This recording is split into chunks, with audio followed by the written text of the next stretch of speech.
તો યુએસમાં જે રીતે આ બર્ડ ટુરિઝમ છે તેના પર બ્રેક લગાવવામાં આવી છે, તેના પર અનેક વિગતો જે રીતે સામે આવી છે. અમેરિકામાં 3 થી 4 લાખ ગુજરાતી વસ્તી અત્યારે પણ છે. આ વસ્તીની જ્યારે વાત કરીએ ત્યારે અમેરિકામાં ગુજરાતીઓની ચિંતા વધી રહી છે. જેમ કે સતત વસ્તીમાં વધારો થઈ રહ્યો છે અને તેના કારણે જ આ કડક નિર્ણય જાહેર કરવામાં આવ્યા. હજારો ગુજરાતી પરિવાર આ અસરની શક્યતા હવે આ નવા નિર્ણયના કારણે થઈ શકે છે, કેમ કે બર્ડ ટુરિઝમ પર સતત રોક લગાવવામાં આવી છે. જન્મજાત નાગરિકતાના નિયમમાં ફેરફારથી ચિંતા જરૂરથી વધી છે. તો ડોનાલ્ડ ટ્રમ્પ કે જેના દ્વારા સતત આ નિર્ણયો કે જેમાં ફેરફાર કરવામાં આવ્યા, નવજાત બાળકોના ઇમિગ્રેશન સ્ટેટસનો પણ પ્રશ્ન ઉઠી રહ્યો છે. તો જે નવો નિયમ હવે આવશે તેના માટે ગુજરાતીઓની ચિંતા જરૂરથી વધી શકે.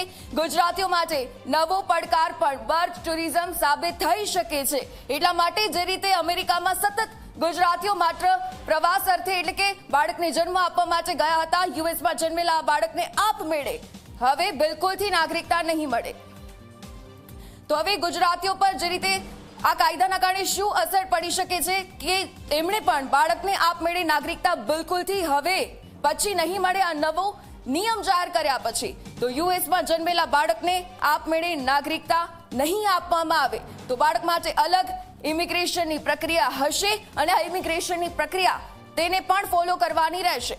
તો બાળક માટે નવા નિયમો લાગુ કરવામાં આવશે કે જેમાં ભારતીય પાસપોર્ટ જરૂરથી બની શકે છે અને આ પછી જ આ તમામ જે પડકાર અને અસર ગુજરાતી લોકો પર જરૂરથી થઈ શકે. તો બાળક માટે ડિપેન્ડન્ટ વિઝા લેવા પણ અવશ્ય પડશે, કેમ કે ડિપેન્ડન્ટ વિઝા લેવાની જરૂર પણ પડી શકે છે. આ નિયમમાં ઘણા બધા ચેન્જીસ કરવામાં આવ્યા છે. તે અંતર્ગત માતા પિતાના વિઝા સ્ટેટસની અસર બાળક પર પણ હવેથી પડી શકશે. તો બર્ડ ટુરિઝમ કે જેને સતત નિયમોમાં બદલાવ કરવામાં આવ્યો, માતા પિતાના વિઝા સ્ટેટસથી આ બાળકને હવેથી દૂર રાખવામાં આવશે. તો હવે ટ્રમ્પે નવા એક્ઝિક્યુટિવ ઓર્ડર જાહેર કર્યા છે. બર્ડ ટુરિઝમને નિયંત્રણમાં લાવવામાં આવશે.